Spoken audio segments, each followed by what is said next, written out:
Isang lalaking pinili ang buhay na walang batas. Pero ang kapalit, ang buhay ng babaeng mahal niya. Tinakasan niya ang madilim na nakaraan. Pero hindi ang kanyang kapalaran. Year 1927. Isa ito sa pinakamadugong taon sa Boston, Massachusetts. Naiipit ang mga tao sa banggaan ng dalawang pinakamalakas na grupo sa lugar. Si Albert White, leader ng Irish mob, at si Maso Pescatore, pinuno ng mga Italyano. Pareho nilang gustong kontrolin ang pinakamalaking negosyo noong panahon ng Prohibition, ang alak o rum na palihim na binebenta sa Boston. Dahil dito, kaliwat kanan ang karahasan. Barilan sa kalsada at mga taong bigla na lang bumabagsak sa gitna ng publiko. At sa gitna ng kaguluhan, naroon ang isang lalaking ayaw magpaalipin sa kahit sinong boss. Si Joe Coughlin, dating sundalo na ngayon ay isa ng tulisan. Sa digmaan sa France, nakita niya ang walang saysay na patayan na inutos ng mga nakatataas. Nangako siyang hindi nasusunod sa kahit sino. Binuksan niya ang pinto at agad na tinutukan ng baril ang mga naglalaro ng poker. "Ibigay niyo ang pera!" sigaw ni Joe. Alam mo ba kung sino ang may-ari ng lugar na to? Hindi mo ba kilala si Albert White? Galit na sagot ng isang lalaki. Pero wala silang pakialam. Hinampas ng baril sa mukha ng isa sa mga kasama ni Joe ang lalaki. "Halika rito, miss," tawag ni Joe sa isang babae. "Ilagay mo ang pera sa bag," utos ni Joe. Interesado, tinanong pa niya ang pangalan nito. "Emma Gould," sagot ng babae habang inaabot ang bag. Tinakpan nila ang bibig ng mga naroroon at mabilis na tumakas. 10 taon na ganito ang buhay ni Joe. Tulog sa araw, tumatakbo sa gabi. Balikan natin ang kwento ng crime thriller movie na Live by Night. Pero bago ang lahat, huwag kalimutang mag-like, mag-subscribe at i-hit ang notification bell para hindi nyo ma-miss ang mga susunod na malulupit na movie recaps. Kinabukasan, may dumating na hindi inaasahang bisita kay Joe, si Albert White. "Masyado kang matalino para sa mga kalokohang ginagawa mo. Ang mga kasama mo ay hangal at dayo. Hindi sila rerespetuhin dito at malamang hindi sila tatagal," sabi ni Albert. Gusto ni Albert na magtrabaho si Joe para sa kanya. Pag-isipan mo, hindi mo kayang mag-isa sa lugar na to. Pero ayaw ni Joe na masangkot sa kahit anong may kinalaman kay Albert. Ngunit huli na ang lahat. Nakatanggap din siya ng imbitasyon mula kay Maso Pescatore. "Ako ang nagpapatakbo sa norte at sa alak mula Florida," pakilala ni Maso. "Makapangyarihan ako, hawak ko ang buhay ng maraming tao, at ang tunay kong kalaban ay si Albert White. Kapag natapos ang laban namin, matatapos ang gulo sa bayang ito." Naiintindihan ni Joe ang mensahe. Gusto rin siyang gamitin laban kay Albert. "Hindi ako nakikisalamuha sa mga gangster, kahit pa sa isang katulad mo," sagot ni Joe. "Nagnanakaw ka pero hindi ka gangster." "Kung hindi ka gangster, ano ka?" tanong ni Maso. "Hindi ko alam, isang tulisan, pero ayaw ko ng ganyang buhay." "Dumadating ang ganitong buhay kahit ayaw mo," sagot ni Maso, at dito niya binitawan ang pinakamalupit na balita. "Nakita ka ng tauhan ko kasama ang isang babae, ang kasintahan ni Albert White." Natigilan si Joe. Alam ni Maso ang kanyang lihim, ang relasyon niya kay Emma Gould, kabit ni Albert. "Papatayin mo si Albert o sasabihin ko sa kanya ang totoo, at kapag nalaman niya, ikaw ang uunahin niyang patayin." Pero hindi nagpatinag si Joe. "Hindi ako gangster, at sapat na ang napatay ko sa buhay na ito," mariing sagot ni Joe. "Kung gusto mong sabihin sa kaaway mo ang chismis na narinig mo, bahala ka. Pero kung papatayin ko siya, may papalit lang sa kanya. Samantalang ako, habang buhay na magiging sunod-sunuran sa mga Pescatore." Delikado na ang buhay ni na Joe at Emma sa Boston, kaya nagplano silang tumakas papuntang California para magsimula ng bagong buhay. "May trabaho lang ako sa Sabado. Pagkatapos noon, malaya na tayo," pangako ni Joe. "Kailangan ko ring makipagkita kay Albert sa Statler Hotel. Pagkatapos noon, mananatili siya sa Detroit ng 1 linggo. Tagpuin mo ako sa Statler ng alas 7, sagot ni Emma, puno ng pag-asa. Para bang konting tiis na lang at makakaligtas na sila. Dumating ang Sabado, ang tinutukoy ni Joe na trabaho, pagnanakaw sa isang bangko. Ang makukuha nilang pera ay sapat para makapagsimula sila sa California. Nagmamadaling sumakay sa kotse sina Paulo at Dion, dala ang pera. Pero distracted si Joe, pinaandar niya ang sasakyan. Paatras! Bumangga ito sa isang kotse. Papalapit na ang mga gwardya. Umarangkada si Joe habang hinahabol sila ng mga bala. Gumanti ng putok ang mga kasama niya habang mabilis siyang nagmamaneho, bumabangga sa kung saan-saan. Tumigil sila sa tapat ng isang lumang gusali kung saan may naghihintay na isa pang sasakyan. Lumipat dito ang dalawa niyang kasamahan. Naghiwalay ng ruta ang dalawang sasakyan, pero hinahabol pa rin si Joe ng mga pulis. Pinauulanan siya ng bala. Nag-apoy ang isang sasakyan Ang isa pa, bumangga sa kotse ni Joe. Tumalsik siya sa gilid ng kalsada. Nang magkamalay, nakita niya ang nakahandusay na pulis at ang nasusunog na kotse. Sugatan siya, nanginginig, pero isa lang ang nasa isip niya, kailangan niyang balikan si Emma, ang kanyang pag-ibig. Nag-disguise siya bilang reporter at pumasok sa hotel. Nagtama ang paningin nila ni Emma. Hinila siya nito papuntang kusina. Hindi ako makapaniwalang narito ka, sabi ni Emma. Saan pa ako pupunta? Sagot ni Joe. Dinala siya sa elevator. Sa loob, umiiyak si Emma habang hinahalikan si Joe. Bakit ka umiiyak? Tanong ni Joe. Dahil mahal kita, sagot ng babae. Pagbukas ng elevator, isang suntok ang sumalubong kay Joe. Binugbog siya ng isang hindi kilalang lalaki. Umiiyak si Emma habang pinapanood ang mga suntok at sipang natatanggap ni Joe. Pagkatapos, kinuha ng lalaki si Emma at dinala siya kay Albert White. Nangako kang hindi mo siya papatayin. Iyon ang usapan natin, Albert, pagmamakaawa ni Emma. Sinampal siya ni Albert at hinawakan ng mahigpit sa panga. Sa tingin mo papayag akong ipahiya ng isang babaeng tulad mo? Malamig na banta niya. Inutusan niya ang mga tauhan na dalhin ang nagwawalang si Emma sa kotse at hinarap si Joe. Binitbit nila ito palabas upang tapusin. Pero pagbukas ng pinto, sumalubong ang maliwanag na ilaw. Nakaabang ang mga pulis, pinangungunahan ng ama ni Joe, ang police superintendent. Noon pa man, tutol na siya sa relasyon nila ni Emma. Walang nagawa sina Albert kundi itapon si Joe sa kalsada at magmadaling umalis. Ngayon, pumapatay ka na rin ng pulis, Joe, sabi ng kanyang ama habang lumalapit. Wala akong pinatay. Dad, pakiusap, papatayin nila si Emma. Nagmamakaawa si Joe, pero tinalikuran siya ni Thomas at hinayaang saktan ng mga pulis. Nagising si Joe sa ospital matapos ang 2 linggong koma. Binalita ng kanyang ama ang nangyari. 3 pulis ang namatay sa paghabol sa kanila. Wala na si Paulo, nakatakas si Dion. At si Emma, nahulog ang kotseng sinasakyan sa tulay.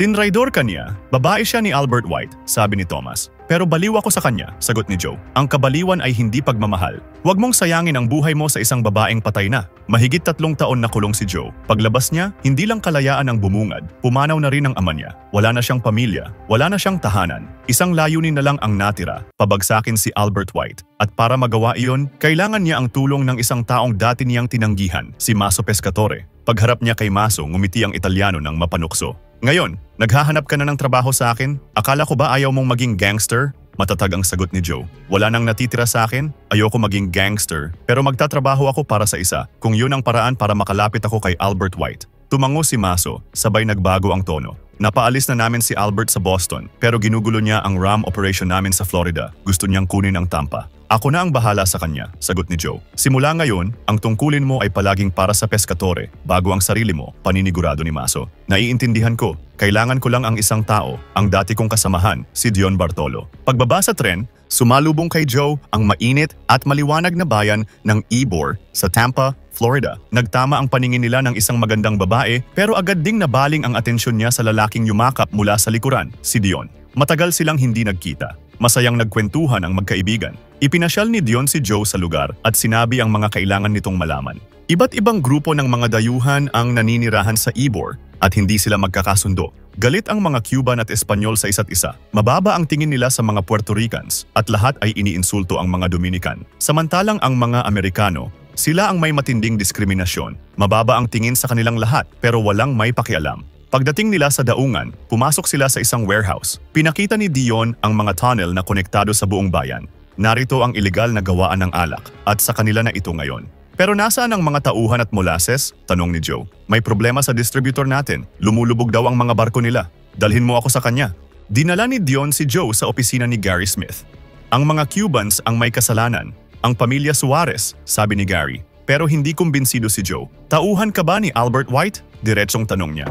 Anong ibig mong sabihin? Minarkahan namin ang mga bote mo. Lahat ng sinasabi mong lumubog sa dagat, napupunta sa mga tindahan ni Albert. Inabutan ni Joe ng tiket sa tren si Gary at pinagbantaang umalis na sa Ybor kung gusto pa nitong mabuhay. Sunod nilang pinuntahan ang bar ng pamilya Suarez.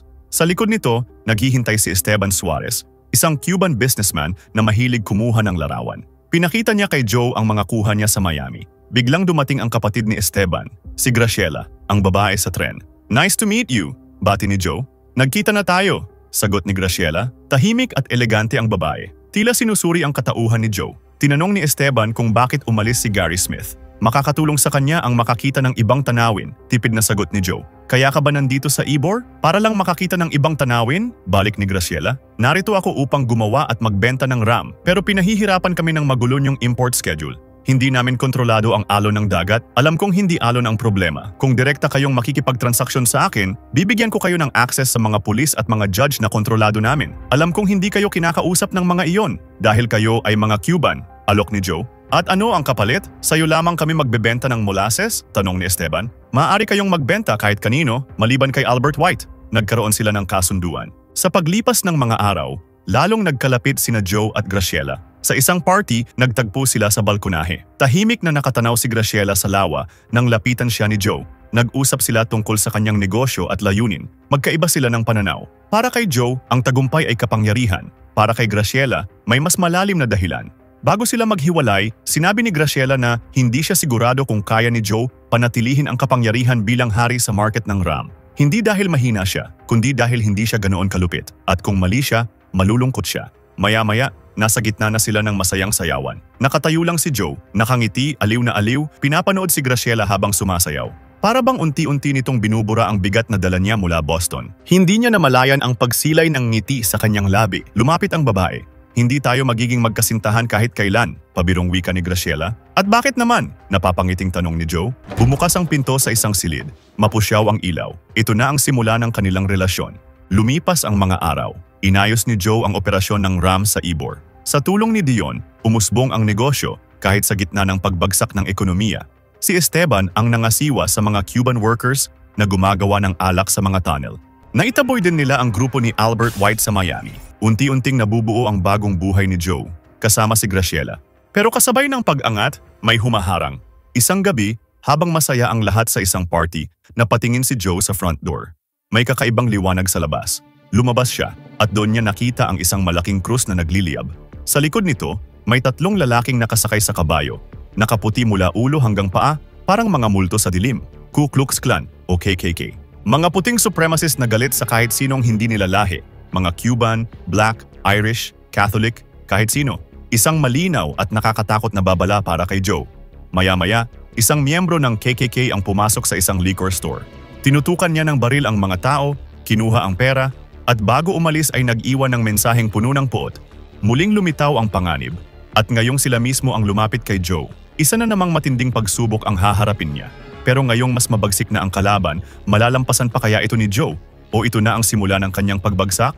R.D. Pruitt ang pangalan ng leader ng grupo, ulat ni Dion. Halika, hanapin natin siya, matapang na sabi ni Joe. Makapangyarihan ang clan Joe. At ikaw? Isang Katoliko.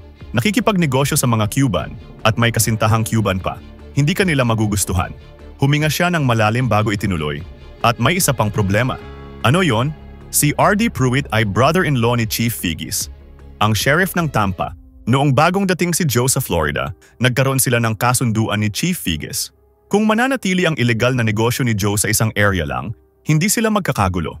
Ipinakilala rin ng hepe ang anak niyang si Loretta, isang magandang dalaga na pangarap mag-artista sa Hollywood. Masayang pagmalaki ng ama at puno ng pagmamahal sa nag-iisa niyang anak na babae.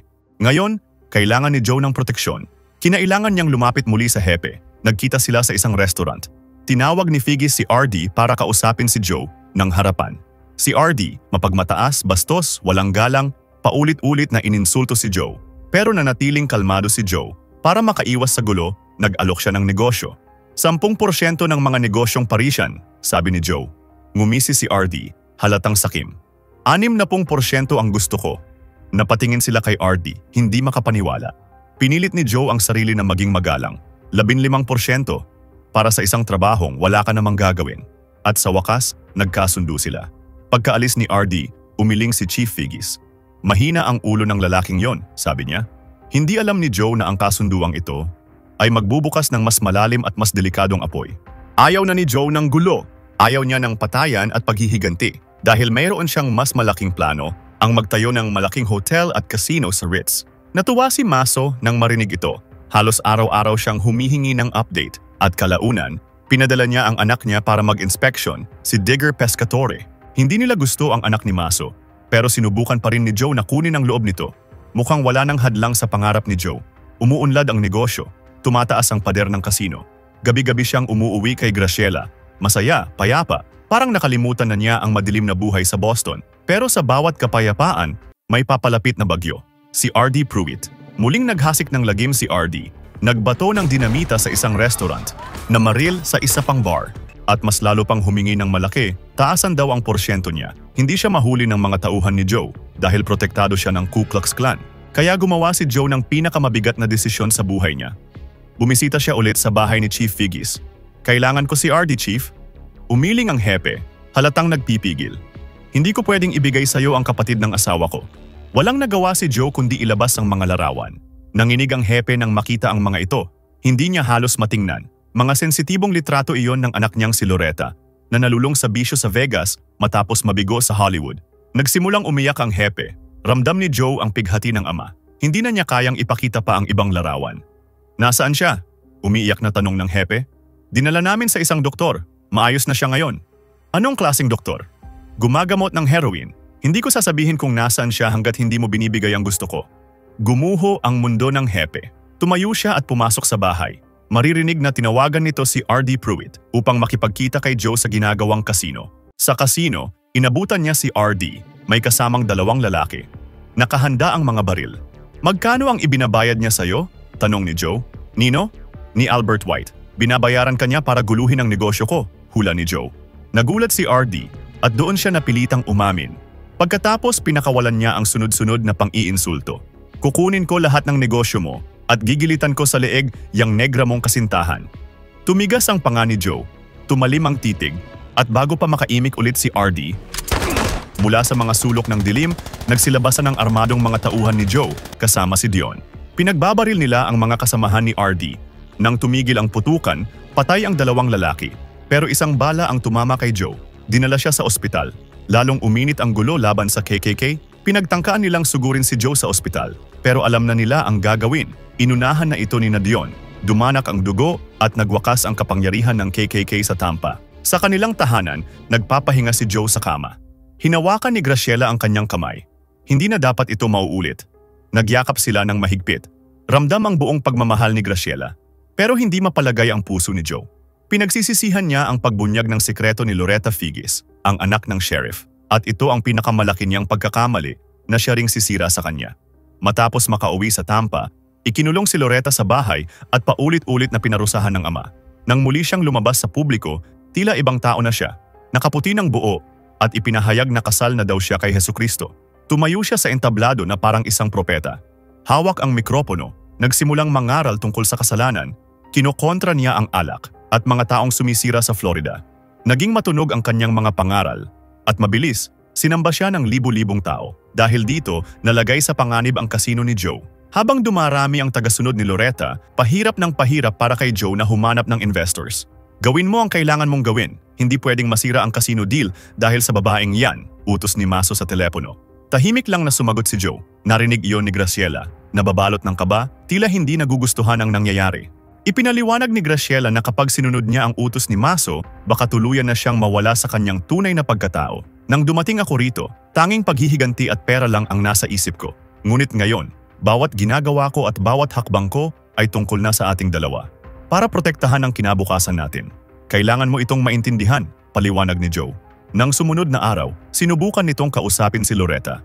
"Kung maaari sana, alisin mo na sa iyong mga sermon ang tungkol sa kasino." Tumingin si Loretta, tila nakikita ang kasalanan sa mga mata niya. "Hindi tayo maaaring mamili ng kasalanan, Mr. Coughlin." Habang naglalakad siya palayo sa tent, napagtanto ni Joe ang isang katotohanan. Hindi niya kayang patayin si Loretta, isang babaeng naging biktima rin ng marahas na mundo na ginagalawan niya. Kaya inutusan niya si Dion. Walang gagalaw sa kanya.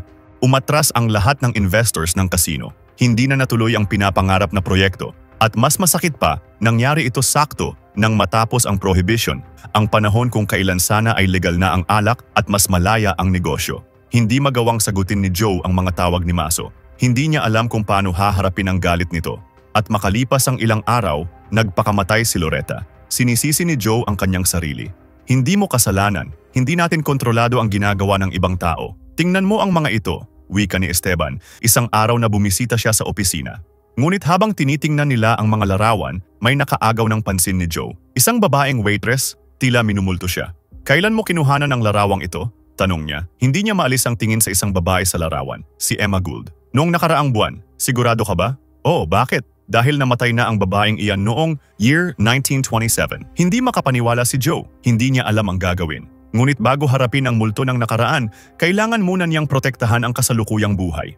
Napapansin na ni Dion na may masamang binabalak si Maso dahil sa nangyari sa kasino. Pinapunta ni Joe si Graciela sa Miami para mailayo ito sa kapahamakan. Umalis sina Joe at Dion upang harapin si Maso Pescatore. Pagdating doon, inabot ni Maso ang dyaryo na may larawan ni Loretta. Bakit hindi mo siya pinatay? Kalmadong tanong ni Maso. Masyadong delikado. Hindi iyan ang dahilan. Kontra ni Maso. Hindi ka mamamatay tao, Joe. Isa ka lang tulisan na nakasuot ng magarang damit, kaya hindi mo siya napatay. Sumagot si Joe, ipinapaalala ang kanyang pinaghirapan. Alam mo ba kung gaano kaliit ang kinikita mo rito bago ako dumating? Alam mo ba kung gaano nakalaki ang kinikita nito ngayon? Pero mas marami pa sana ang naitayo mo. Balik ni Maso, puno ng kasakiman. Pinatakbo mo ang Ybor at Tampa. Pinatakbo mo ang buong East Coast. Pinalakas mo ang kapangyarihan ng mga Pescatore rito, dagdag ni Maso, pero hindi iyon sapat. At ngayon ano, hindi mo na ako kailangan? Tanong ni Joe. Ituro mo kay Digger kung paano patakbuhin ang lugar na ito, utos ni Maso kay Joe. Gustong ibigay ni Maso sa kanyang anak ang lahat ng pinaghirapan ni Joe. Ayaw niyang pumayag, ngunit pinagbantaan na siya nito na papatayin si Graciela. Puno ng galit sa mga mata, sumang-ayon si Joe. Ngunit hindi pa pala rito nagtatapos ang pagtatraidor ni Maso. Bumukas ang pinto, pumasok si Albert White. May dalang baril at nanlilisik ang mga mata. Ang dating magkaribal, ngayon ay magkakampi upang tapusin si Joe. Nang masira mo ang casino deal, lumapit sa akin si Maso para tulungan ang kanyang anak. At ito pa lamang ang simula, pang-aasar ni Albert. Tinutok ni Albert ang baril kay Joe. Ngunit bago pa niya kalabitin ang gatilyo, nilabas ni Joe ang isang larawan. Sandali, kailangan mo itong makita. Inabot ni Joe ang larawan ni Emma. Hindi makapaniwala si Albert. Matagal na itong patay. Nasaan siya? Tanong ni Albert. Ayaw magbigay ng detalye si Joe. Biglang umalingaw-ngaw ang mga putok ng baril sa paligid. Nakabawi si Joe. Galit siyang humarap kay Maso at may matalinong tingin. Alam mo ba kung bakit sa Tampa dumadaan ang lahat ng alak sa Florida, Maso? Dahil sa mga tunnel. Naroon pala ang mga tauhan ni Joe. Sumusugod na sa gusali. Nakaplano na pala ang lahat. Sunod-sunod ang putukan. Mabilis nilang napatumba ang mga guard ni Maso. Kumilos na rin si Joe at nakipag-agawan ng baril kay Albert. Tumakas sina Maso at Digger. Bumalik sila sa itaas na palapag kung saan raw ay ligtas. Tumayo si Albert, hawak ang baril pero inunahan ito ni Joe. Inutusan ni Maso ang kanyang tauhan na magmasid at huwag buksan ang pinto. Pumasok si Maso sa kwarto. Iniisip niyang siya pa rin ang may hawak ng kapangyarihan. Sa loob ng kwarto, kalmadong nakaupo si Joe. Nakahanda, nakatutok ang baril kay Maso Pescatore. Nagtanong pa ito, "Saan ka nagtatago?" "Sinuri ng mga bantay ko ang kwartong ito." Sumagot si Joe, malamig ang boses. "Hindi ako nagtago. Tinanong ko lang sila kung gusto nilang magtrabaho para sa taong makakalabas dito ng buhay." Umangat ang kilay ni Maso. "Dahil lang doon?" Umiling si Joe. "At dahil gusto mong gawing in charge ang hangal mong anak, sinira mo ang lahat ng pinaghirapan natin. Sa loob lang ng isang araw." Natawa si Maso, mapait at pagod. "Balang araw, magkakaanak ka rin at maiintindihan mo ako. Ano pang kailangan kong intindihin? Patay na ang anak mo." At sa isang iglap, kasunod ang pangalawang putok na tumapos kay Maso Pescatore. Sa labas, inabot ni Joe ang baril kay Dion. Tapos na si Joe sa buhay na wala ng ibang dala kundi dugo at paghihiganti. Gusto na niyang mamuhay ng tahimik. Si Dion Bartolo, ang matagal niyang kasama, ang magiging bagong pinuno. Pinuntahan ni Joe si Emma Gould. Tahimik ang lugar. Tahimik din ang puso niya na punong-puno ng tanong. "Anong nangyari sa'yo?" Saglit tumingin si Emma, tila walang emosyon. "Lumangoy ako palabas ng kotse. Nakakita ako ng lighthouse. Pinatira ako ng isang mangingisda." Hindi nakapagsalita si Joe. "Hindi mo man lang ako pinuntahan?" Halos basag ang boses niya. "Napakatagal kitang pinagluksa." Ngunit si Emma, tila bato. "Minahal mo ba talaga ako?" Tanong ni Joe. "Totoo, ngunit puno ng lungkot. Naging masaya tayo, Joe, pero nababalot ang lahat ng iyon ng kasinungalingan." Ngumiti si Emma, payapa ngunit malayo. "At ngayon, malaya na ako, maaari kang tumuloy, kung gusto mo." Umiling si Joe, ramdam ang bigat. "Hindi ko gustong maging malaya." Tumalikod siya at lumakad palayo, kasabay ng pagbitaw sa nakaraan. Pagdating niya, tumakbo si Graciela papunta sa kanya. Tumalon ito at niyakap siya ng mahigpit. Lumipas ang panahon. Nagkaroon sila ng isang anak na lalaki. At sa unang beses sa buhay ni Joe, kumpleto na siya. Tahimik, masaya, payapa. Ngunit ang kapayapaan, hindi panghabang panahon. Si Chief Figgis, na patuloy na nagluluksa sa pagkamatay ni Loretta, ay tuluyang binalot ng poot. Isang hapon, bigla niyang pinagbabaril ang bahay ni na Joe. Agad dumapa si Joe. Tumakbo si Graciela upang protektahan ang bata. Mabilis na lumabas si Joe at tinapos ang buhay ng hepe. Nang bumalik siya sa loob, dinampot niya ang umiiyak na anak at doon niya nakita si Graciela, nakahandusay sa sahig, walang kibo. Wala nang hininga. Lumuhod si Joe, ang kamay ay nanginginig, at sumigaw sa Diyos na tila hindi siya naririnig. Ang kapalit ng buhay na pinili niya ay ang taong minahal niya ng buong buo. At dito niya napatunayan, walang nananalo sa buhay ng isang gangster. Mag-subscribe para sa iba pang mga video tulad nito. I-on ang notifications at iwanan ang like para suportahan ang channel. Maraming salamat po sa panunood ng recaps natin to.